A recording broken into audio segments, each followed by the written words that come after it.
ನಮಸ್ಕಾರ ಗೆಳೆಯರಿ, stock market Kannada ಚಾನಲ್ಗೆ ಸುಸ್ವಾಗತ.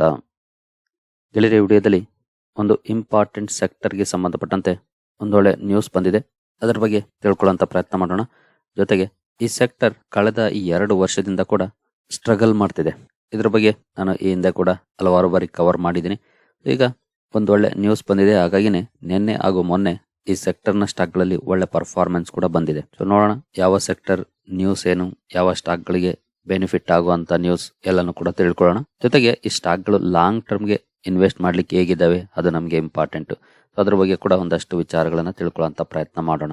ಗೆಳೆಯರೆ, ಮೊದಲಿಗೆ ಡಿಸ್ಕ್ಲೇಮರ್ ಕೊಡ್ಲಿಕ್ಕೆ ಇಷ್ಟಪಡ್ತೀನಿ. ಇಲ್ಲಿ ಕವರ್ ಮಾಡ್ತಿರುವಂತ ಯಾವುದೇ ಸ್ಟಾಕ್ ಅನ್ನು ಕೂಡ ರೆಕಮೆಂಡ್ ಮಾಡ್ತಿಲ್ಲ. ನೀವು ಫರ್ದರ್ ಸ್ಟಡಿ ಮಾಡಿ ಡಿಸಿಷನ್ ತಗೊಳ್ಬಹುದು. ಆಸ್ ಎ ಎಜುಕೇಶನಲ್ ಪರ್ಪಸ್ ನಾನು ಈ ವಿಡಿಯೋ ಮುಂದೆ ತರ್ತಾ ಇದ್ದೀನಿ. ಗೆಳೆಯರೆ, ಸೆಕ್ಟರ್ ಯಾವುದು ಅಂತ ನಾವು ನೋಡೋದಾದ್ರೆ IT ಸೆಕ್ಟರ್. ನಿಮಗೆ ಗೊತ್ತಿದೆ, 2021 ಹೈಯಿಂದ ಮೆಜಾರಿಟಿ ಸ್ಟಾಕ್ಗಳು, ಎಸ್ಪೆಷಲಿ ಲಾರ್ಜ್ ಕ್ಯಾಪ್ ಸ್ಟಾಕ್ಗಳು ಇವಾಗ್ಲೂ ಕೂಡ ಡೌನ್ ಇದಾವೆ, ಅಂಡರ್ ಪರ್ಫಾರ್ಮೆನ್ಸ್ ಅನ್ನ ಮಾಡಿದಾವೆ. ಅದಕ್ಕೆ ಕಾರಣ ಕೂಡ ಗೊತ್ತಿದೆ. ಇವುಗಳ ಮೇಜರ್ ಬಿಸ್ನೆಸ್ ರೆವಿನ್ಯೂ ಬರೋದೆ US ಅಂಡ್ ಯುರೋಪ್ ಇಂದ. ಸೊ US ಅಂಡ್ ಯುರೋಪ್ ಅಲ್ಲಿ 2 ಕಡೆ ಕೂಡ ಸ್ಲೋ ಡೌನ್ ಇದೆ. ಸೊ ಸ್ಲೋ ಡೌನ್ ಇರೋದ್ರಿಂದ ಅವುಗಳ ಬಿಸ್ನೆಸ್ ಅಂದುಕೊಂಡಷ್ಟು ಮಟ್ಟಿಗೆ ಬೆಳೀತಾ ಇಲ್ಲ. ಜೊತೆಗೆ ಇಂಟ್ರೆಸ್ಟ್ ರೇಟ್ ಕೂಡ ಹೈಯಲ್ಲಿದೆ. ಇಂಟ್ರೆಸ್ಟ್ ರೇಟ್ ಒನ್ಸ್ ಕಡಿಮೆ ಆಗ್ಲಿಕ್ಕೆ ಶುರುವಾಯಿತು ಅಂದ್ರೆ ಆಗ IT ಸೆಕ್ಟರ್ ಅಲ್ಲಿ ನಾವು ಒಳ್ಳೆ ಪರ್ಫಾರ್ಮೆನ್ಸ್ ಅನ್ನ ಅಥವಾ ಭರ್ಜರಿ ಪರ್ಫಾರ್ಮೆನ್ಸ್ ಅನ್ನ ಎಕ್ಸ್ಪೆಕ್ಟ್ ಮಾಡಬಹುದು. ಯಾಕಂದ್ರೆ ಇಂಟ್ರೆಸ್ಟ್ ರೇಟ್ ಜಾಸ್ತಿ ಇದ್ದಾಗ ಕಂಪನಿಗಳು ಸ್ಪೆಂಡಿಂಗ್ ಅನ್ನ ಕಡಿಮೆ ಮಾಡ್ಲಿಕ್ಕೆ ನೋಡ್ತವೆ. ಸೊ ಇಂಟ್ರೆಸ್ಟ್ ರೇಟ್ ಕಡಿಮೆ ಆಯ್ತು ಅಂದಾಗ ಆಗ ಕಂಪನಿಗಳು ಸ್ಪೆಂಡಿಂಗ್ ಜಾಸ್ತಿ ಮಾಡ್ತವೆ. ಸೊ ಜಾಸ್ತಿ ಮಾಡಿದಾಗ ಏನಾಗುತ್ತೆ, ಈ IT ಕಂಪನಿಗಳಿಗೆ ಪ್ರಾಜೆಕ್ಟ್ ಸಿಗಲಿಕ್ಕೆ ಶುರುವಾಗುತ್ತೆ. ಫಾರ್ ಎಕ್ಸಾಂಪಲ್, ಯಾವ್ದಾದ್ರು ಒಂದು ಹೊಸ ಟೆಕ್ನಾಲಜಿಯನ್ನ ಇಂಟ್ರೊಡ್ಯೂಸ್ ಮಾಡೋದೇ ಆಗಿರ್ಲಿ, ನಾವೇ ಒಂದು ಕಂಪನಿಯನ್ನ ರನ್ ಮಾಡ್ತಿದೀವಿ, ನಮ್ಮ ಹತ್ರ ಹಣ ಇಲ್ಲ, ನಾವು ಅದನ್ನ ಲೋನ್ ಮುಖಾಂತರ ಮಾಡ್ಬೇಕು ಅಂದಾಗ ಇಂಟ್ರೆಸ್ಟ್ ರೇಟ್ ಜಾಸ್ತಿ ಇದೆ ಅಂದ್ರೆ ಅಂತಹ ಸಮಯದಲ್ಲಿ ಆ ಟೆಕ್ನಾಲಜಿ ಅಪ್ಗ್ರೇಡೇಷನ್ ಅನ್ನ ನಾವು ಬೇಕಿದ್ರೆ ಒಂದು ಸ್ವಲ್ಪ ದಿನ ಮುಂದಕ್ಕೆ ಹಾಕ್ತಿವಿ. ಫಾರ್ ಎಕ್ಸಾಂಪಲ್, ನಮ್ಮದೇ ಒಂದು ಕಂಪನಿ ಅಂತ ಅಂದ್ಕೊಂಡ್ರೆ, ಇದೇ ರೀತಿ ದೊಡ್ಡ ದೊಡ್ಡ ಕಂಪನಿಗಳು ಕೂಡ ಯೋಚನೆ ಮಾಡ್ತವೆ. ಕರೆಂಟ್ಲಿ ಯಾವುದು ಇಂಪಾರ್ಟೆಂಟ್ ಇದೆ, ಬೇಸಿಕ್ ನೀಡ್, ಅದ್ರ ಬಗ್ಗೆ ಕಾನ್ಸಂಟ್ರೇಟ್ ಮಾಡ್ತವೆ. ಒಂದಷ್ಟು ದಿನ ಮುಂದಕ್ಕೆ ಹೋದ್ರೂ ಪರವಾಗಿಲ್ಲ, ಇದನ್ನ ನಾವು ಅಡಾಪ್ಟ್ ಮಾಡ್ಕೊಳ್ಳೋದು ಅಂತಂದಾಗ ಅದನ್ನ ಮುಂದಕ್ಕೆ ಹಾಕ್ತಾರೆ. ಹಾಗಾಗಿ IT ಸೆಕ್ಟರ್ನ ಕಂಪನಿಗಳಿಗೆ ಬರ್ತಾ ಇರುವಂತ ಆರ್ಡರ್ ಪೈಪ್ ಲೈನ್ ಸ್ಲೋ ಆಗಿದೆ. ಆ ಒಂದು ಕಾರಣದಿಂದ ಈ ಸ್ಟಾಕ್ಗಳಲ್ಲಿ ಅಂಡರ್ ಪರ್ಫಾರ್ಮೆನ್ಸ್ ಅನ್ನ ನೋಡ್ಲಿಕ್ಕೆ ಸಿಗ್ತಾ ಇದೆ. ಈಗ ಒಂದು ನ್ಯೂಸ್ ಬಂದಿದೆ. ಆ ನ್ಯೂಸ್ ಬಂದ ನಂತರ ನಿನ್ನೆ ಹಾಗೂ ಮೊನ್ನೆ IT ಸ್ಟಾಕ್ಗಳಲ್ಲಿ ಒಳ್ಳೆ ಪರ್ಫಾರ್ಮೆನ್ಸ್ ಬಂದಿದೆ. ಅದಕ್ಕೆ ಕಾರಣ ಏನು ಅನ್ನೋದನ್ನ ನಾವು ತಿಳ್ಕೊಳ್ಳೋಣ ಬನ್ನಿ. ಗೆಳೆಯರೇ, ನ್ಯೂಸ್ ಬಂದಿರೋದು ಅಕ್ಸೆಂಚರ್ PLC ಇಂದ. ಇದು ಒಂದು ಕಂಪನಿ ಅಮೆರಿಕದ ಮಾರ್ಕೆಟ್ ಅಲ್ಲಿ ಲಿಸ್ಟ್ ಆಗಿರುವಂತದ್ದು. ನೋಡಬಹುದು ನೀವು ಇಲ್ಲಿ NYSE $308 ಟ್ರೇಡ್ ಆಗ್ತಿರುವಂತಹ ಸ್ಟಾಕ್. ಇದು USD ರೂಪೀಸ್ ಅಲ್ಲ, ನೀವು ಇಲ್ಲಿ ನೋಡಬಹುದು. ನಮ್ಮ ಮಾರ್ಕೆಟ್ ಅಲ್ಲಿ ನೋಡ್ಲಿಕ್ಕೆ ಸಿಗೋದಿಲ್ಲ. ಇದು ಅಮೆರಿಕನ್ ಮಾರ್ಕೆಟ್ ಅಲ್ಲಿ ಲಿಸ್ಟ್ ಆಗಿರುವಂತಹ ಕಂಪನಿ. ಸೊ ನಿನ್ನೆ ಪರ್ಫಾರ್ಮೆನ್ಸ್ ನೋಡಬಹುದು, ನಿಯರ್ಲಿ 1% ಪಾಸಿಟಿವ್ ಇದೆ. ಹಾಗೆ 5 ಡೇಸ್ ಪರ್ಫಾರ್ಮೆನ್ಸ್ ಅನ್ನ ನೋಡಿದ್ರೆ ನೀವು ಇಲ್ಲಿ ನೋಡಬಹುದು. ನಾರ್ಮಲ್ ಆಗಿತ್ತು, ಒಂದು ಸ್ಪೈಕ್ ಯಾವ ರೀತಿ ಕಂಡು ಬಂದಿದೆ ಅಂತ. ಅದೇ ನಾವು ನಮ್ಮ ಮಾರ್ಕೆಟ್ನ ಒಂದು ಸ್ಟಾಕ್ ಅನ್ನ ಓಪನ್ ಮಾಡೋಣ. ಫಾರ್ ಎಕ್ಸಾಂಪಲ್ TCS ಓಪನ್ ಮಾಡಿದೀನಿ. 5 ಡೇಸ್ ಚಾರ್ಟ್ ಅನ್ನ ನೋಡಿದ್ರೆ ನೋಡಬಹುದು ನೀವು ಇಲ್ಲಿ ಸ್ಪೈಕ್. ಅಕ್ಸೆಂಚರ್ ಅಲ್ಲಿ ಸ್ಪೈಕ್ ಬಂದಿದೆ, ಇಲ್ಲೂ ಕೂಡ ಸ್ಪೈಕ್ ಬಂದಿದೆ. ಇನ್ನೂ ಒಂದು ಸ್ಟಾಕ್ ನೋಡೋಣ, ಇನ್ಫೋಸಿಸ್. ಇನ್ಫೋಸಿಸ್ ನ 5 ಡೇಸ್ ಚಾರ್ಟ್ ನೋಡಿದ್ರೆ ನೋಡಬಹುದು ಇಲ್ಲಿ ಅಕ್ಸೆಂಚರ್ ಅಲ್ಲಿ ಒಂದು ಸ್ಪೈಕ್ ಬಂದ ತಕ್ಷಣ ನಮ್ಮ ಮಾರ್ಕೆಟ್ ನ 2 ದಿಗ್ಗಜ ಕಂಪನಿಗಳಲ್ಲೂ ಕೂಡ ಅದೇ ರೀತಿ ಸ್ಪೈಕ್ ಕಂಡು ಬಂದಿದೆ. ಇದಕ್ಕೆ ಕಾರಣ ಏನು ಅದನ್ನ ತಿಳ್ಕೊಳ್ಳೋದು ನಮಗೆ ತುಂಬಾ ಇಂಪಾರ್ಟೆಂಟ್. ಇದೇ ಕಾರಣಕ್ಕೆ IT ಸೆಕ್ಟರ್ ನಲ್ಲಿ ನಿನ್ನೆ ಹಾಗೂ ಮೊನ್ನೆ ಒಳ್ಳೆ ಪರ್ಫಾರ್ಮೆನ್ಸ್ ನೋಡ್ಲಿಕ್ಕೆ ಸಿಕ್ಕಿರೋದು. ಸೊ ಏನಪ್ಪಾ ಆ ಕಾರಣ ಅಂತಂದ್ರೆ, ಈ ಕಂಪನಿ ರಿಸಲ್ಟ್ ಅನ್ನ ಅನೌನ್ಸ್ ಮಾಡಿದೆ. ತನ್ನ ಕ್ವಾರ್ಟರ್ಲಿ ರಿಸಲ್ಟ್ಸ್ ಅನ್ನ ಅನೌನ್ಸ್ ಮಾಡಿದೆ. Accenture August September financial year follow ಮಾಡ್ತಾರೆ ಅವರು. ನಮ್ಮ ತರ ಏಪ್ರಿಲ್ ಮಾರ್ಚ್ ಅಲ್ಲ, ಅವ್ರದ್ದು ಸೆಪ್ಟೆಂಬರ್ ಆಗಸ್ಟ್. ಮೊನ್ನೆ ರಿಸಲ್ಟ್ ಬಂದಿದೆ. ಸೊ ರಿಸಲ್ಟ್ ನ ನಂತರ ಈ ರೀತಿ ಸ್ಪೈಕ್ ಕಂಡು ಬಂದಿರೋದು. ಹಾಗಾದ್ರೆ ಕಂಪನಿಯ ರಿಸಲ್ಟ್ಸ್ ಚೆನ್ನಾಗಿದೆಯಾ, ಅಥವಾ ಕಂಪನಿ ಆರ್ಡರ್ ಪೈಪ್ಲೈನ್ ಇಂಪ್ರೂವ್ ಆಗಿದೆಯಾ, ಅಥವಾ ಗೈಡೆನ್ಸ್ ಏನಾದ್ರೂ ಜಾಸ್ತಿ ಮಾಡಿದ್ಯಾ, ಆ ವಿಚಾರವನ್ನ ನಾವು ತಿಳ್ಕೊಳ್ಳೋದಾದ್ರೆ, ಗೆಳೆಯರೆ ನೀವು ಇಲ್ಲಿ ನೋಡಬಹುದು, Accenture lowest revenue forecast again as tough macro economy weighs investors cheer gen AI sales. ಅಂದ್ರೆ ಕಂಪನಿ ಗೈಡೆನ್ಸ್ ಅನ್ನೇನು ಜಾಸ್ತಿ ಮಾಡಿಲ್ಲ. ನೋಡಬಹುದು, ರೆವಿನ್ಯೂ ಫೋರ್ಕಾಸ್ಟ್ ಏನಿದೆ ಅದನ್ನ ಇನ್ನು ಕಡಿಮೆ ಮಾಡಿದ್ದಾರೆ.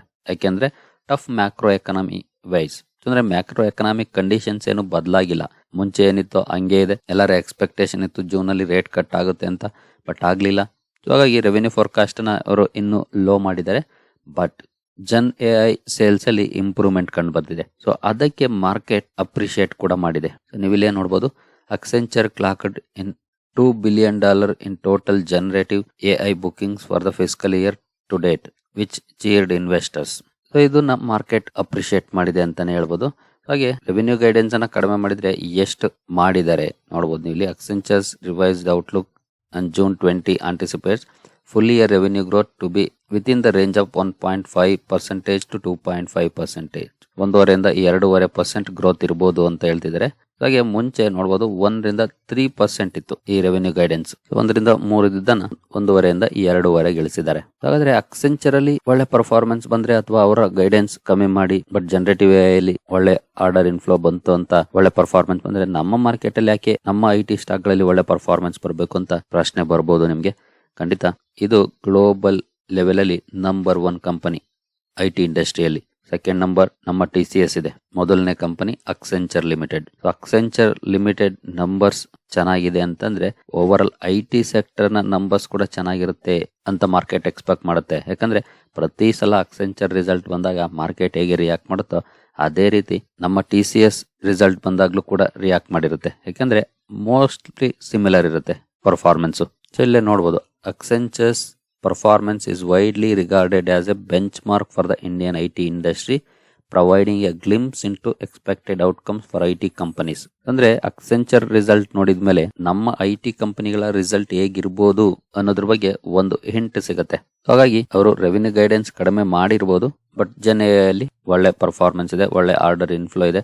ಸೊ ಅದನ್ನ ಮಾರ್ಕೆಟ್ ಅಪ್ರಿಶಿಯೇಟ್ ಕೂಡ ಮಾಡಿದೆ. ಹಾಗಾದ್ರೆ ನಮ್ಮ ಮಾರ್ಕೆಟ್ ಅಲ್ಲಿ ಯಾವ ರೀತಿ ಇರುತ್ತೆ ಅನ್ನೋದನ್ನ ನಾವು TCS ರಿಸಲ್ಟ್ ಬಂದಾಗ ನೋಡ್ಲಿಕ್ಕೆ ಸಿಗುತ್ತೆ. TCS ರಿಸಲ್ಟ್ ಡೇಟ್ ಇನ್ನು ಅನೌನ್ಸ್ ಆಗಿಲ್ಲ. So may be next week ಅಲ್ಲಿ ಅದು ಅನೌನ್ಸ್ ಆಗುತ್ತೆ. ಸೊ ನಿಮ್ಗೆಲ್ರಿಗೂ ಗೊತ್ತಿರೋ ಹಾಗೆ TCS ಮೊದಲು ರಿಸಲ್ಟ್ ಅನ್ನು ಅನೌನ್ಸ್ ಮಾಡುತ್ತೆ IT ಕಂಪನಿಗಳಲ್ಲಿ. ಲಾಸ್ಟ್ ಪ್ರೀವಿಯಸ್ ಕ್ವಾರ್ಟರ್ ಗಿಂತ ಮುಂಚೆ ಅಂದ್ರೆ Q2 ಅನ್ಸುತ್ತೆ ಅಥವಾ Q3 ಅನ್ಸುತ್ತೆ, TCS ಅಂಡ್ ಇನ್ಫೋಸಿಸ್ ಎರಡು ಕೂಡ ಒಂದೇ ದಿನ ರಿಸಲ್ಟ್ ಅನ್ನು ಅನೌನ್ಸ್ ಮಾಡಿದ್ದು. ಹಾಗೆ 2 ದಿನ ಮುಂಚೆ ನಾನು HCL ಟೆಕ್ ನ ರಿಸಲ್ಟ್ ಬಗ್ಗೆ ಕವರ್ ಮಾಡಿದೆ, ಅಂದ್ರೆ ರಿಸಲ್ಟ್ ಡೇಟ್ ಬಗ್ಗೆ. ನಾವು ರಿಸಲ್ಟ್ ಕ್ಯಾಲೆಂಡರ್ ಗೆ ಬಂದ್ರೆ ನೀವು ಇಲ್ಲಿ ನೋಡಬಹುದು 12ನೇ ತಾರೀಕು HCL ಟೆಕ್ ನ ರಿಸಲ್ಟ್ ಇದೆ. ಪ್ರಾಬಬ್ಲಿ ಅದಕ್ಕೆ ಮುಂಚೆನೆ TCS ರಿಸಲ್ಟ್ ಬರುತ್ತೆ. ಹಾಗೆ ಇನ್ಫೋಸಿಸ್ ರಿಸಲ್ಟ್ ನೋಡಬಹುದು 18ನೇ ತಾರೀಕಿದೆ. HDFC ಬ್ಯಾಂಕ್ 20, ಕೋಫೋರ್ಜ್ ರಿಸಲ್ಟ್ 22 ಜುಲೈ ಇದೆ. ನೆಸ್ಲೆ 25 ಜುಲೈ ಇದೆ. ABB ಇಂಡಿಯಾ 8 ಆಗಸ್ಟ್ ಇದೆ. ಇನ್ನು ಸಾಕಷ್ಟು ಕಂಪನಿಗಳು ಇಲ್ಲಿ ಮಧ್ಯೆ ಆಡ್ ಆಗುತ್ತೆ. ಇಲ್ಲಿವರೆಗೂ ಅನೌನ್ಸ್ ಮಾಡಿರುವಂತಹ ಕಂಪನಿಗಳು ಎಷ್ಟು? HCL ಟೆಕ್ ಏಷ್ಯನ್ ಪೇಂಟ್ಸ್ ನೋಡಬಹುದು 17 ಜುಲೈ ಇದೆ. ಇನ್ನು ಇನ್ ಬಿಟ್ವೀನ್ ಸಾಕಷ್ಟು ಕಂಪನಿಗಳು ಆಡ್ ಆಗುತ್ತೆ. ಪ್ರಾಬಬ್ಲಿ 12ಕ್ಕಿಂತ ಮುಂಚೆನೆ TCS ಕೂಡ ರಿಸಲ್ಟ್ ಅನ್ನ ಅನೌನ್ಸ್ ಮಾಡುತ್ತೆ. ಸೊ ಅಫಿಷಿಯಲಿ ಹೇಳ್ಬೇಕು ಅಂದ್ರೆ 12ನೇ ತಾರೀಕಿಂದ ಶುರುವಾಗುತ್ತೆ ರಿಸಲ್ಟ್ ಮೇನಿಯಾ ಅಂತಾನೆ ಹೇಳ್ಬೋದು. ಬಟ್ ಅದಕ್ಕಿಂತ ಮುಂಚೆ ಯಾವ್ದಾದ್ರು ಅಪ್ಡೇಟ್ ಆದ್ರೂ ಆಗ್ಬೋದು, ನೋಡೋಣ. ಅಥವಾ TCS ಕೂಡ ಅದಕ್ಕೆ ಮುಂಚೆ ಅನೌನ್ಸ್ ಮಾಡಬಹುದು. ಸೊ ಈಗ ನಾವು ಇನ್ನೊಂದು ಆರ್ಟಿಕಲ್ ನೋಡೋದಾದ್ರೆ ನೀವು ಇಲ್ಲಿ ನೋಡಬಹುದು IT stocks rally up to 4% as an early indicator of Q1 earnings just gave green signals. Q1 result ಹೇಗಿರ್ಬೋದು ಅನ್ನೋದ್ರ ಬಗ್ಗೆ ಒಂದು ಕ್ಲೂ ಸಿಗ್ತಾ ಇದೆ ಅಕ್ಸೆಂಚರ್ ರಿಸಲ್ಟ್ ಅನ್ನ ನೋಡಿದ್ಮೇಲೆ. ನೋಡಬಹುದು ಅಕ್ಸೆಂಚರ್ had a few positive elements such as strong bookings growth and acceleration in growth rates. So ಈ ಒಂದು ಪಾಯಿಂಟ್ ಅನ್ನ ಮುಂದಿಟ್ಕೊಂಡು ಕಂಪನಿಗಳಲ್ಲಿ ಒಳ್ಳೆ ಪರ್ಫಾರ್ಮೆನ್ಸ್ ಬಂದಿದೆ. ಆದ್ರೆ ಇದು ಸಸ್ಟೈನ್ ಆಗ್ಬೇಕು ಅಂದ್ರೆ ಕಂಪನಿಯ ನಂಬರ್ಸ್ ಕೂಡ ಅದೇ ರೀತಿ ಇರಬೇಕಾಗುತ್ತೆ. ಸೊ ನೆಕ್ಸ್ಟ್ ಬರುವಂತ ಪ್ರಶ್ನೆ, ನಾವು IT ಸ್ಟಾಕ್ ಗಳನ್ನ ಕನ್ಸಿಡರ್ ಮಾಡಬಹುದಾ? ಈಗ ತುಂಬಾ ದಿನದಿಂದ ಸ್ಟ್ರಗಲ್ ಮಾಡ್ತಿರೋಂಥವು 1 ಇಯರ್ ಪರ್ಫಾರ್ಮೆನ್ಸ್ ಅನ್ನ ನೋಡಿದ್ರೆ ಅವು 17% ಇದೆ. 5 ವರ್ಷದಲ್ಲಿ ನೋಡಬಹುದು 68-69% ಇದೆ TCS. ಹಾಗೆ ನೀವು ಇಲ್ಲಿ ನೋಡಬಹುದು 2021 high. So almost same range ಅಲ್ಲಿ ಇದೆ ಅಥವಾ ಸ್ವಲ್ಪ ಡೌನ್ ಅಲ್ಲೇ ಇದೆ. ಈಗ ಕನ್ಸಿಡರ್ ಮಾಡಬಹುದಾ ಅನ್ನೋದು ಎಲ್ಲರ ಪ್ರಶ್ನೆ ಆಗಿರುತ್ತೆ.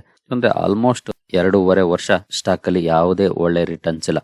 ಇಂಥ ಸಮಯದಲ್ಲಿ ಬೈ ಮಾಡಕ್ಕೆ ಎಲ್ರಿಗೂ ಕ್ವಶನ್ ಮಾರ್ಕ್ ಇದ್ದೇ ಇರುತ್ತೆ. ಖಂಡಿತ ಇವೆಲ್ಲನೂ ಕೂಡ ಫಂಡಮೆಂಟಲಿ ಸ್ಟ್ರಾಂಗ್ ಇರುವಂತಹ ಕಂಪನಿಗಳು. ಮ್ಯಾಕ್ರೋ ಎಕನಾಮಿಕ್ ಕಂಡೀಷನ್ಸ್ ಅಷ್ಟು ಚೆನ್ನಾಗಿಲ್ದೇ ಇರೋದ್ರಿಂದ ಈ ಕಂಪನಿಗಳು ಸ್ಟ್ರಗಲ್ ಮಾಡ್ತಿದಾವೆ ಅಷ್ಟೇ. ಬಿಸ್ನೆಸ್ ವೈಸ್ ಈವನ್ ಟುಡೇ ಕಂಪನಿಗಳು ಲಾಸ್ ಅಲ್ಲಿರುವಂತಹ ಕಂಪನಿಗಳೇನೆಲ್ಲ ಎಲ್ಲ ಕೂಡ ಒಳ್ಳೆ ಪ್ರಾಫಿಟ್ ಅನ್ನ ಗಳಿಸ್ತಾ ಇದಾವೆ. ಆದ್ರೆ ಗ್ರೋತ್ ರೇಟ್ ಸ್ವಲ್ಪ ಸ್ಲೋ ಆಗಿದೆ. ಅದಕ್ಕೆ ಕಾರಣ ಕೂಡ ನಿಮ್ಗೆ ಗೊತ್ತಿದೆ, ಇನ್ಫ್ಲೇಷನ್ ನ ಕಾರಣಕ್ಕೆ, ಹೈ ಇಂಟ್ರೆಸ್ಟ್ ರೇಟ್ಸ್ ನ ಕಾರಣಕ್ಕೆ ಈ ಕಂಪನಿಗಳ ಆರ್ಡರ್ ಪೈಪ್ಲೈನ್ ಸ್ವಲ್ಪ ಸ್ಲೋ ಆಗಿದೆ. ಅದರ ಇಂಪ್ಯಾಕ್ಟ್ ಕ್ಲಿಯರ್ ಆಗಿ ಸ್ಟಾಕ್ ಮೇಲೆ ಬಿದ್ದಿದೆ ಅಷ್ಟೇ. ಬಟ್ ಈ ಹೆಡ್ವಿಂಡ್ಸ್ ಯಾವತ್ತೂ ಇರೋದಿಲ್ಲ. ಇದು ಎಲ್ಲ ಸೆಕ್ಟರ್ ನಲ್ಲೂ ಕೂಡ ನೋಡ್ಲಿಕ್ಕೆ ಸಿಗುತ್ತೆ. ಕೆಲವು ವರ್ಷಗಳು ಅಥವಾ ಕೆಲವು ತಿಂಗಳುಗಳು ಒಂದೊಂದು ಸೆಕ್ಟರ್ ಅಂಡರ್ ಪರ್ಫಾರ್ಮೆನ್ಸ್ ಅನ್ನ ಮಾಡ್ತವೆ. ಅದೇ ರೀತಿ ಅಂಡರ್ ಪರ್ಫಾರ್ಮೆನ್ಸ್ ಈಗ ಬಂದಿದೆ.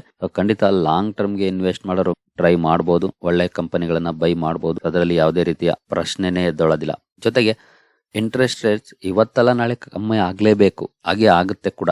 ಮೇ ಬಿ ಸ್ವಲ್ಪ ದಿನ ಲೇಟ್ ಆಗ್ಬೋದು ಅಷ್ಟೇ. 1 ತಿಂಗಳು ಲೇಟ್ ಆಗ್ಬೋದು, 2 ತಿಂಗಳು ಲೇಟ್ ಆಗ್ಬೋದು, ಅಥವಾ 3 ತಿಂಗಳು ಲೇಟ್ ಆಗ್ಬೋದು. ಬಟ್ ರೇಟ್ ಕಟ್ಸ್ ಅಂತೂ ಹಾಗೆ ಆಗುತ್ತೆ. ಸೊ ನಿಮಗೆ ತಾಳ್ಮೆ ಇದೆ, ನೀವು ಲಾಂಗ್ ಟರ್ಮ್ಗೆ ಇನ್ವೆಸ್ಟ್ ಮಾಡ್ತಾ ಇದ್ದೀರಿ ಅಂದ್ರೆ ಖಂಡಿತ ಕನ್ಸಿಡರ್ ಮಾಡಬಹುದು. ಜೊತೆಗೆ ನಾವು ರೇಟ್ ಕಟ್ಸ್ ಅನ್ನ ಸೂನರ್ ಆರ್ ಲೇಟರ್ ಖಂಡಿತ ನೋಡ್ತೀವಿ. ಆಗ ಈ ಸ್ಟಾಕ್ ಗಳಲ್ಲಿ ಒಳ್ಳೆ ಪರ್ಫಾರ್ಮೆನ್ಸ್ ಕೂಡ ಬಂದೇ ಬರುತ್ತೆ. ಇಂಟ್ರೆಸ್ಟ್ ಇರೋರ ಬಗ್ಗೆ ಸ್ಟಡಿ ಮಾಡಬಹುದು. ಖಂಡಿತ ಒಳ್ಳೆ ಕಂಪನಿ TCS ನೋಡಬಹುದು. ನೀವು ಇಲ್ಲಿ ಕನ್ಸಿಸ್ಟೆಂಟ್ ಪರ್ಫಾರ್ಮೆನ್ಸ್ ಕೊಟ್ಟಿರುವಂತಹ ಕಂಪನಿ, ನಿಯರ್ಲಿ 14 ಲಕ್ಷ ಕೋಟಿ ಮಾರ್ಕೆಟ್ ಕ್ಯಾಪ್ ಇರುವಂತಹ ಕಂಪನಿ. ನಂತರ ನೆಕ್ಸ್ಟ್ ಆಗಿ ಬರೋದಾದ್ರೆ ಅದು ಇನ್ಫೋಸಿಸ್. ಲಾಸ್ಟ್ 1 ಇಯರ್ ಪರ್ಫಾರ್ಮೆನ್ಸ್ ನೋಡಬಹುದು 19% ಪಾಸಿಟಿವ್ ಇದೆ. ಹಾಗೆ 5 ಇಯರ್ಸ್ ಅಲ್ಲಿ 103% ಮ್ಯಾಕ್ಸಿಮಮ್ ಪರ್ಫಾರ್ಮೆನ್ಸ್ ನೋಡ್ಬೋದು. ಈ ರೀತಿ ಪರ್ಫಾರ್ಮ್ ಮಾಡಿರುವಂತಹ ಕಂಪನಿ. ಇದರ ಮಾರ್ಕೆಟ್ ಕ್ಯಾಪ್ ಅನ್ನು ನೋಡ್ಬೋದು, ಮೋರ್ ದನ್ 6 ಲಕ್ಷ ಕೋಟಿ ಮಾರ್ಕೆಟ್ ಕ್ಯಾಪ್ ಇದೆ. ನಂತರ LTI Mindtree, ಇದರ ಮಾರ್ಕೆಟ್ ಕ್ಯಾಪ್ ನೋಡ್ಬೋದು 1.5 ಲಕ್ಷ ಕೋಟಿ ಮಾರ್ಕೆಟ್ ಕ್ಯಾಪ್ ಇರುವಂಥದ್ದು. ಇದರ ಚಾರ್ಟ್ ಜಾಸ್ತಿ ನಮಗೆ ನೋಡಲಿಕ್ಕೆ ಸಿಗೋದಿಲ್ಲ, ನಿಯರ್ ಅಲ್ಲಿ ಫ್ಲಾಟ್ ಇದೆ. 5 ಇಯರ್ಸ್ 16% ಕಾಣುತ್ತೆ. ಆದರೆ ಡಿಸೆಂಬರ್ 2022 ಇಂದ ಇರುವಂಥ ಚಾರ್ಟ್, ಮರ್ಜರ್ ಆದ್ಮೇಲೆ ಚಾರ್ಟ್ ಬದಲಾಗಿದೆ, ಹಾಗಾಗಿ ಈ ರೀತಿ ಕಾಣುತ್ತೆ. ಇಂಟ್ರೆಸ್ಟ್ ಇರೋರು ಸ್ಟಡಿ ಮಾಡ್ಬೋದು. L&T ಗ್ರೂಪ್ನ ಕಂಪನಿ. ನಂತರ HCL ಟೆಕ್ನಾಲಜೀಸ್, ಇದು ಕೂಡ ತುಂಬಾ ಒಳ್ಳೆ ಪರ್ಫಾರ್ಮೆನ್ಸ್ ಅನ್ನು ಕೊಡ್ತಿರುವಂತಹ ಕಂಪನಿ. ನಿಯರ್ಲಿ 4 ಲಕ್ಷ ಕೋಟಿ ಮಾರ್ಕೆಟ್ ಕ್ಯಾಪ್ ಇರುವಂತಹ ಕಂಪನಿ. 1 ಇಯರ್ ಅಲ್ಲಿ 23%, 5 ಇಯರ್ಸ್ ಅಲ್ಲಿ 167, ಹಾಗೆ ಮ್ಯಾಕ್ಸಿಮಮ್ ಪರ್ಫಾರ್ಮೆನ್ಸ್ ನೋಡ್ಬೋದು. ಈ ರೀತಿ ಪರ್ಫಾರ್ಮ್ ಮಾಡಿರುವಂತಹ ಕಂಪನಿ. ನಂತರ ವಿಪ್ರೋ ಕೂಡ ಅಷ್ಟೇ ಒಂದು ಸ್ಲೋ ಮೂವಿಂಗ್ ಸ್ಟಾಕ್, 2.5 ಲಕ್ಷ ಕೋಟಿ ಮಾರ್ಕೆಟ್ ಕ್ಯಾಪ್ ಇರುವಂಥದ್ದು. 1 ಇಯರ್ ಅಲ್ಲಿ 28%, ಹಾಗೆ 5 ಇಯರ್ಸ್ ಅಲ್ಲಿ 71% ಇದೆ. ಮ್ಯಾಕ್ಸಿಮಮ್ ಪರ್ಫಾರ್ಮೆನ್ಸ್ ನೋಡ್ಬೋದು. ಈ ರೀತಿ ಪರ್ಫಾರ್ಮ್ ಮಾಡಿರುವಂಥ ಕಂಪನಿ. ಇಂಟ್ರೆಸ್ಟ್ ಇರೋ ಸ್ಟಡಿ ಮಾಡ್ಬೋದು ಅದನ್ನು ಕೂಡ. ನಂತರ ಪರ್ಸಿಸ್ಟೆಂಟ್ ಸಿಸ್ಟಮ್ಸ್ ಪರ್ಫಾರ್ಮೆನ್ಸ್ ನೋಡೋದಕ್ಕೆ ಮುಂಚೆ 60,000 ಕೋಟಿ ಮಾರ್ಕೆಟ್ ಕ್ಯಾಪ್ ಇರುವಂಥ ಕಂಪನಿ. 1 ಇಯರ್ ಅಲ್ಲಿ 61% ಪಾಸಿಟಿವ್ ಇದೆ. 5 ಇಯರ್ಸ್ ಅಲ್ಲಿ ನೋಡಬಹುದು 1150%, ಹಾಗೆ ಮ್ಯಾಕ್ಸಿಮಮ್ ಪರ್ಫಾರ್ಮೆನ್ಸ್ ಅನ್ನು ನಾವು ನೋಡ್ಬೋದು. ಈ ರೀತಿ ಪರ್ಫಾರ್ಮ್ ಮಾಡಿರುವಂಥ ಕಂಪನಿ. ಪರ್ಸಿಸ್ಟೆಂಟ್ ಸಿಸ್ಟಮ್ ಅನ್ನು ಕೂಡ ಸ್ಟಡಿ ಮಾಡ್ಬೋದು. ನಂತರ ಟೆಕ್ ಮಹೀಂದ್ರಾ ಗ್ರೂಪ್ನ ಕಂಪನಿ, 1.3 ಲಕ್ಷ ಕೋಟಿ ಮಾರ್ಕೆಟ್ ಕ್ಯಾಪ್ ಇರುವಂಥದ್ದು. 1 ಇಯರ್ ಪರ್ಫಾರ್ಮೆನ್ಸ್ 24% ಪಾಸಿಟಿವ್ ಇದೆ. 5 ಇಯರ್ಸ್ ಅಲ್ಲಿ 87%, ಹಾಗೆ ಮ್ಯಾಕ್ಸಿಮಮ್ ಪರ್ಫಾರ್ಮೆನ್ಸ್ ನೋಡ್ಬೋದು. ಎಲ್ಲ ಕಂಪನಿಗಳು ಕೂಡ 5 ಇಯರ್ಸ್ ಅಲ್ಲಿ ಸ್ವಲ್ಪ ಅಂಡರ್ ಪರ್ಫಾರ್ಮೆನ್ಸ್ ಅನ್ನ ಮಾಡಿದವೆ. ಪಾಸಿಟಿವ್ ಇದೆ, ರಿಟರ್ನ್ಸ್ ಏನು ನೆಗೆಟಿವ್ ಇಲ್ಲ, ಬಟ್ ಕಡಿಮೆ ಇದೆ. ಇವೆಲ್ಲನೂ ಕೂಡ ನಿಮಗೆ 5 ಇಯರ್ಸ್ ಅಲ್ಲಿ ಡಬಲ್ ಮಾಡುವಂತ ಕಂಪನಿಗಳು. ಕೆಲವು ಕಂಪನಿಗಳು ಬರ್ತವೆ, ಫಾರ್ ಎಕ್ಸಾಂಪಲ್ ಇದನ್ನೇ ತಗೊಳ್ಳಿ, ಇದಲ್ಲ, ಪರ್ಸಿಸ್ಟೆಂಟ್ ಸಿಸ್ಟಮ್ 5 ಇಯರ್ಸ್ ಅಲ್ಲಿ ಮೋರ್ ದೆನ್ 1000% ರಿಟರ್ನ್ಸ್ ಅನ್ನ ಕೊಟ್ಟಿದೆ. ಈ ರೀತಿ ಕಂಪನಿಗಳು ಇದ್ದಾವೆ. ನಾವು ಲಾರ್ಜ್ ಕ್ಯಾಪ್ ಕಂಪನಿಗೆ ಹೋದಷ್ಟು ರಿಟರ್ನ್ಸ್ ಕಡಿಮೆ ಇರುತ್ತೆ, ಬಟ್ ನಮ್ಮ ಕ್ಯಾಪಿಟಲ್ಗೆ ಸೇಫ್ ಇರುತ್ತೆ. ಆ ಕಂಪನಿಗಳನ್ನ ಹೋಲ್ಡ್ ಮಾಡಿದ್ರೆ ಲಾಂಗ್ ಟರ್ಮ್ ಅಲ್ಲಿ ಖಂಡಿತ ಲಾಸ್ ಮಾಡೋದಿಲ್ಲ. ಹೋಲ್ಡ್ ಮಾಡುವಂತ ಪೇಷನ್ಸ್ ನಮಗೆ ಇರಬೇಕಾಗುತ್ತೆ ಅಷ್ಟೇ. ನಂತರ ಕೋಫೋರ್ಜ್ 33,000 ಕೋಟಿ ಮಾರ್ಕೆಟ್ ಕ್ಯಾಪ್ ಇರುವಂಥದ್ದು, ಒಂದು ಮಿಡ್ ಸೈಜ್ಡ್ ಕಂಪನಿ. 1 ಇಯರ್ ಅಲ್ಲಿ 19%, 5 ಇಯರ್ಸ್ ಅಲ್ಲಿ ನೋಡಬಹುದು ಇಲ್ಲೂ ಕೂಡ 312%. ಕರೆಕ್ಷನ್ ನೋಡಬಹುದು 2021ರಿಂದ ಇಲ್ಲೂ ಕೂಡ ಆಗಿತ್ತು, ನೋಡಬಹುದು ಮೋರ್ ದೆನ್ 40% ಕರೆಕ್ಷನ್ ಆಗಿದೆ. ಸೊ ನಂತರ ಕಮ್ ಬ್ಯಾಕ್ ಕೂಡ ಕಂಡು ಬಂದಿದೆ. ಮ್ಯಾಕ್ಸಿಮಮ್ ಪರ್ಫಾರ್ಮೆನ್ಸ್ ಅನ್ನು ನೋಡಿದ್ರೆ ಈ ರೀತಿ ಪರ್ಫಾರ್ಮೆನ್ಸ್ ಇದೆ. ಸ್ಟಡಿ ಮಾಡಬಹುದು ಕೋಫೋರ್ಜ್ ಅನ್ನು ಕೂಡ. ನಂತರ L&T ಟೆಕ್ನಾಲಜಿ ಸರ್ವಿಸ್, L&T ಗ್ರೂಪ್ನ ಮತ್ತೊಂದು ಕಂಪನಿ LTTS, 51,000 ಕೋಟಿ ಮಾರ್ಕೆಟ್ ಕ್ಯಾಪ್ ಇರುವಂಥದ್ದು. 1 ಇಯರ್ ಅಲ್ಲಿ 22%, ಹಾಗೆ 5 ಇಯರ್ಸ್ ಅಲ್ಲಿ 181%. ಇಲ್ಲೂ ಕೂಡ ನೋಡಬಹುದು ಕರೆಕ್ಷನ್ ಯಾವ ರೀತಿ ಇರುತ್ತೆ ಅಂತ. ಹಾಗೆ ಮ್ಯಾಕ್ಸಿಮಮ್ ಪರ್ಫಾರ್ಮೆನ್ಸ್ ನೋಡಬಹುದು. ಈ ರೀತಿ ಪರ್ಫಾರ್ಮ್ ಮಾಡಿರುವಂತ ಕಂಪನಿ. ಮಿಡ್ ಸೈಜ್ಡ್ ಕಂಪನಿ ಅಂದ ತಕ್ಷಣ ಕರೆಕ್ಷನ್ ಕೂಡ ದೊಡ್ಡದಾಗಿ ಇರುತ್ತೆ, ಅದನ್ನ ಕ್ಲಿಯರ್ ಆಗಿ ನೋಡಬಹುದು. ಆಲ್ಮೋಸ್ಟ್ 50% ಡೌನ್ ಆಗಿದ್ದಂತಹ ಕಂಪನಿ. ನಂತರ ಎಂಫಸಿಸ್, ಇದು ಕೂಡ ಅಷ್ಟೇ ನೋಡಬಹುದು 45,000 ಕೋಟಿ ಮಾರ್ಕೆಟ್ ಕ್ಯಾಪ್ ಇರುವಂತಹ ಸ್ಟಾಕ್. 1 ಇಯರ್ ಪರ್ಫಾರ್ಮೆನ್ಸ್ 30% ಪಾಸಿಟಿವ್ ಇದೆ. 5 ಇಯರ್ಸ್ ಅಲ್ಲಿ 157%. ಇಲ್ಲೂ ಕೂಡ ನೋಡಬಹುದು ಕರೆಕ್ಷನ್ ಯಾವ ರೀತಿ ಇದೆ ಅಂತ, ಆಲ್ಮೋಸ್ಟ್ 50%. ಹಾಗೆ ಮ್ಯಾಕ್ಸಿಮಮ್ ಪರ್ಫಾರ್ಮೆನ್ಸ್ ಅನ್ನು ನೋಡಿದ್ರೆ ಈ ರೀತಿ ಪರ್ಫಾರ್ಮ್ ಮಾಡಿರುವಂತಹ ಕಂಪನಿ. ಇಂಟ್ರೆಸ್ಟ್ ಇರೋರು ಎಂಫಸಿಸ್ ಅನ್ನು ಕೂಡ ಸ್ಟಡಿ ಮಾಡಬಹುದು. ಇದು ಕೂಡ ಫಂಡಮೆಂಟಲಿ ಚೆನ್ನಾಗಿರುವಂತಹ ಕಂಪನಿ. ಸೊ ಇತರೆ ಇನ್ನೂ ನಾನು ಹಲವಾರು ಸ್ಟಾಕ್ ಗಳನ್ನ ಕವರ್ ಮಾಡಿಲ್ಲ, ಆ ಸ್ಟಾಕ್ ಗಳನ್ನು ಕೂಡ ಸ್ಟಡಿ ಮಾಡಬಹುದು. ಬಟ್ ತಾಳ್ಮೆ ತುಂಬಾನೇ important. Especially Europe and US ಗಳಲ್ಲಿ ಹೆಚ್ಚಿನ ರೆವಿನ್ಯೂ ಗಳಿಸುವಂತಹ ಕಂಪನಿಗಳಲ್ಲಿ ನಾವು ಈ ರೀತಿ ಅಂಡರ್ ಪರ್ಫಾರ್ಮೆನ್ಸ್ ಅನ್ನ ನೋಡಿದ್ವಿ. ಇಂಡಿಯಾ ಸೆಂಟ್ರಿಕ್ ಬಿಸ್ನೆಸ್ ಮಾಡುವಂತ IT ಕಂಪನಿಗಳಲ್ಲಿ ಈವನ್ ನಾವು ಒಳ್ಳೆ ಪರ್ಫಾರ್ಮೆನ್ಸ್ ಇದೆ. ಸಾಕಷ್ಟು ಸಣ್ಣ ಸಣ್ಣ ಕಂಪನಿಗಳನ್ನ ನೋಡಿದ್ವಿ. Small cap mid cap companies ತುಂಬಾ ಚೆನ್ನಾಗಿ ಪರ್ಫಾರ್ಮ್ ಮಾಡಿದಾವೆ. ಯಾಕೆಂತಂದ್ರೆ ಅವು ಇಂಡಿಯಾದಲ್ಲಿ ಜಾಸ್ತಿ ಬಿಸ್ನೆಸ್ ಮಾಡ್ತವೆ. ಯಾವೆಲ್ಲ ಕಂಪನಿಗಳು ಯುರೋಪ್ ಅಂಡ್ US ಅಲ್ಲಿ ಜಾಸ್ತಿ ಬಿಸ್ನೆಸ್ ರೆವಿನ್ಯೂ ಜನರೇಟ್ ಆಗುತ್ತೋ ಅಂತಹ ಕಂಪನಿಗಳು ಸ್ಟ್ರಗಲ್ ಮಾಡಿದಾವೆ. ಸೊ ಇಲ್ಲಿ ನಾನು ಕವರ್ ಮಾಡಿದಂತ ಮೇಜರ್ ಕಂಪನಿಗಳೇನಿದಾವೆ ಇವೆಲ್ಲನೂ ಕೂಡ ಯುರೋಪ್ ಅಂಡ್ US ಇಂದ ಜಾಸ್ತಿ ರೆವಿನ್ಯೂ ಗಳಿಸುವಂತವು. Almost more than 80% revenue Europe and US ಇಂದ ಬರುತ್ತೆ ಈ ಕಂಪನಿಗಳಿಗೆ. ಹಾಗಾಗಿ ಇವೆಲ್ಲನೂ ಕೂಡ ಸ್ಟ್ರಗಲ್ ಮಾಡಿದಾವೆ. ಬಟ್ ಖಂಡಿತ ಪೊಟೆನ್ಶಿಯಲ್ ಅಂತೂ ಇರುವಂತಹ company. For time being under performance ಅನ್ನ ಮಾಡಿ ಬೋರ್ ಹೊಡಿಸಿರ್ಬೋದು ಎಲ್ರಿಗೂ. ಬಟ್ ಇದೇ ಕಂಪನಿಗಳು ತಮ್ಮ ಒಳ್ಳೆ ರ್ಯಾಲಿ ಮೂಲಕ ಇನ್ವೆಸ್ಟರ್ಸ್ ವೆಯ್ಟ್ ಮಾಡಿದ್ಗೆ ಅಪ್ರಿಸಿಯೇಷನ್ ಕೂಡ ಕೊಡೋ ಅಂತ ಕಂಪನಿಗಳು. ಇವತ್ತೆಲ್ಲ ನಾಳೆ ರ್ಯಾಲಿ ಬರುತ್ತೆ. ಒನ್ಸ್ ರೇಟ್ ಕಟ್ಸ್ ಶುರುವಾಯಿತು ಅಂದ್ರೆ ಆಗ ನಾವು ಇಲ್ಲಿ ಒಳ್ಳೆ ಪರ್ಫಾರ್ಮೆನ್ಸ್ ಅನ್ನ ಎಕ್ಸ್ಪೆಕ್ಟ್ ಮಾಡಬಹುದು. ಹಾಗಾಗಿ ಆ ಹೋಪ್ಸ್ ಅನ್ನ ಇಟ್ಕೊಂಡು ಇನ್ವೆಸ್ಟ್ ಮಾಡೋರು ಖಂಡಿತ ಸ್ಟಡಿ ಮಾಡಿ ಡಿಸಿಷನ್ ತಗೊಳ್ಬಹುದು IT ಸೆಕ್ಟರ್ನ ಸ್ಟಾಕ್ಗಳಲ್ಲಿ. ಸರಿ ಗೆಳೆಯರೆ, ಈ ವಿಡಿಯೋ ನಿಮಗೆ ಇಷ್ಟ ಆಗಿದೆ ಅಂದ್ಕೊಳ್ತೀನಿ. ಮುಂದಿನ ವಿಡಿಯೋದಲ್ಲಿ ಸಿಗೋಣ. ಅಲ್ಲಿವರೆಗೂ ಜೈ ಹಿಂದ್, ಜೈ ಕರ್ನಾಟಕ.